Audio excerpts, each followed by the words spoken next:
वालेकुम नाजरीन, मैं हूं आपकी होस्ट हरीम बेग और आप देख रहे हैं अलखिदमत न्यूज़।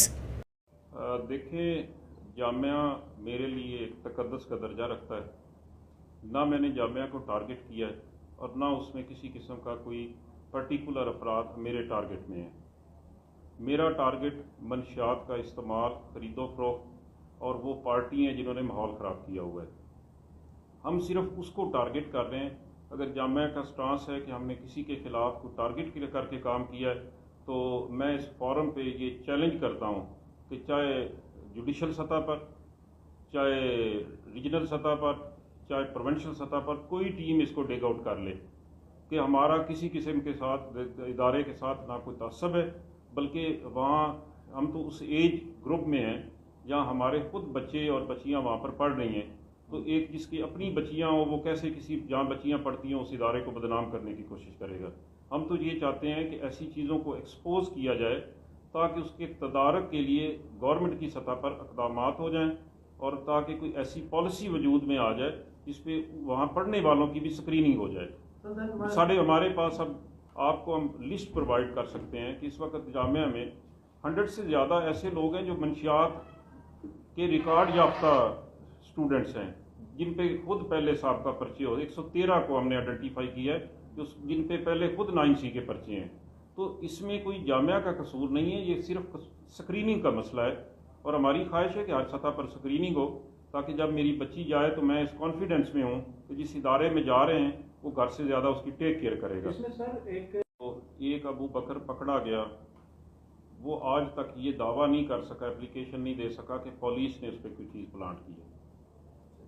वो कहता है कि मैंने और VC ने जब ठेके दिए थे तो ठेकों में हमारा क्लैश था तो वहाँ से किसी ने मुझे दे दिए। वो ये नहीं कहता। अब जो हमने बंदा सिक्योरिटी इंचार्ज पकड़ा है, अल्हम्दुलिल्लाह वो ये नहीं कह सकता कि पुलिस ने किसी किस्म की प्लांटेशन की है। वो कहता है मैं कहीं सेक्स करने गया था तो वहाँ पर मुझे किसी लड़की ने दे दिए।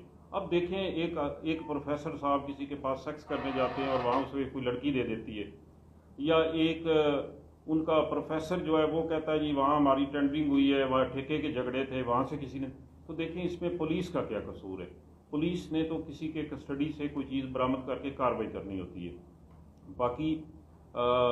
बाकी जितना वो डाटा है वो हमने फोरेंसिक के लिए भेजा है। अभी फोरेंसिक रिपोर्ट आएगी तो सबको ये सारी बातें पता चल जाएगी और उसमें जो उनकी चैट है वो भी इंशाल्लाह फिर फोरेंसिक होने के बाद, क्योंकि उसको छेड़छाड़ हमने इस वजह से ज़्यादा नहीं किया कि वो टेम्परिंग की जोन में आ जाता है। इस मुकाबलों की तरह एक ही तहरीर जैसी होती थी, इसमें भी एक ही जैसी तहरीर दी जा रही है, एक ही जगह से गिरफ्तारी की जा रही है, क्या ये मुनासिब नहीं? एक ही जगह से गिरफ्तारी नहीं, एक ही रूट पे गिरफ्तारी हुई है ना। तो एक ही रूट से यूनिवर्सिटी को जाने आने वाला रास्ता तो एक ही है, कई रास्ते तो नहीं बन सकते।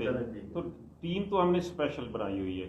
देखें सर, जो बच्चों के निकले, क्या किसी से राब्ता करने की कोशिश की गई है पुलिस की जानिब से? जहाँ ये वीडियोस बनी है, दो चीज़ें हैं।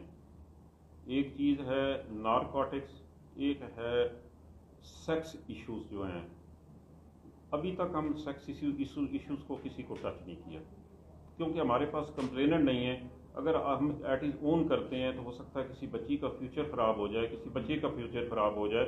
अगर उसको हम पब्लिसाइज करते हैं तो उसके किसी बच्ची का, उसके पेरेंट्स का, किसी का मुस्तकबिल ख़राब हो सकता है। हम उस हवाले से सच्ची बात है, हमने बात को आगे चलाने की सोशली ये बहुत बड़ा एक ज़्यादती होगी कि अगर हम ये करते हैं कि हम उसको एडवर्टाइज़ करें। के हवाले से तो हम सारा काम कर रहे हैं। आइस के हवाले से none is going to get spared. जहाँ तक बात है बच्चियों की, उनकी फैमिलीज़ की, उनकी तस्वीरों की, उसको हमने अभी कोई उसके ऊपर आगे नहीं चीज़ को कर रहे कि उसके ऊपर सोच रहे हैं कि उनकी फैमिली, उनके फ्यूचर का मसला है, तो हम सोच समझ के बात करें। सबसे अहम सवाल ये है कि ज़ैनब और जट्टी समेत और रमशा को जो वादा माफगाह बनाया गया, कितनी ख़वातीन मज़ीद गिरफ्तार की गई, कितने लोग गिरफ्तार किए गए?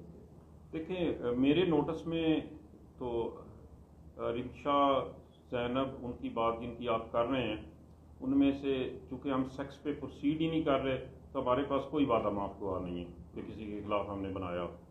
We are only proceeding on the drugs and narcotics. उसके खिलाफ उसके लिए हमें उसी में किसी हमें वादा माफ हमने रिकवर किए तो रिकवरी के ऊपर हम प्रोसीड कर रहे हैं। कोई वादा माफगाह में हमारे पास नहीं। पहले खातून गिरफ्तार हुई थी تو ابھی تک کوئی ایسی خاتون میری کسٹڈی میں نہیں ہے یا میرے تھانے پہلے میں ہوئی چوکی تھی، تھی، پہلے ہوئی ہم نے چلان کر دی، اب اس کے بعد نہیں ہے۔ یاد شامل اب اس میں ایشو یہ ہے کہ آپ جیسے بہتر سمجھتے ہیں کہ ہم ہمیشہ ایویڈنس کے ساتھ پروسیڈ کرتے ہیں۔ یہ ایک ایکیوزڈ کا ڈسکلوئر ہے، اس کے خلاف ان کے خلاف ایویڈنس کلیکٹ کر رہے ہیں، اگر ہمارے پاس اچھے شواہد آ گئے تو ضرور پروسیڈ کریں گے۔ Thank you very much. Thank you, کارروائی بھی انشاءاللہ ضرور کریں گے۔ اچھا بات صاحب یہ بتا دیجیے گا کہ کتنے عرصے سے یہ کام تھا جو فیملی ہوئی یہ ڈیٹا نکالا گیا، تو کیا ملزم کا کیا انکشاف ہے، کتنے عرصے سے یہ کام ہو رہا تھا، اور عرصے دراز سے اگر ہو رہا تھا تو ابھی سڈنلی اس کے اوپر موومنٹ بھی شروع ہوئی، تو یہ بھی ظاہر ہو رہا ہے کہ کسی منسٹر کے بیٹے کی انوالومنٹ تھی، تو اس کو اس طرف راغب کیا جا رہا تھا، تو جب یہ شکایت اوپن ہوئی تو اس کے اوپر فوکس کیا گیا اور اس کے اوپر کام شروع ہوا۔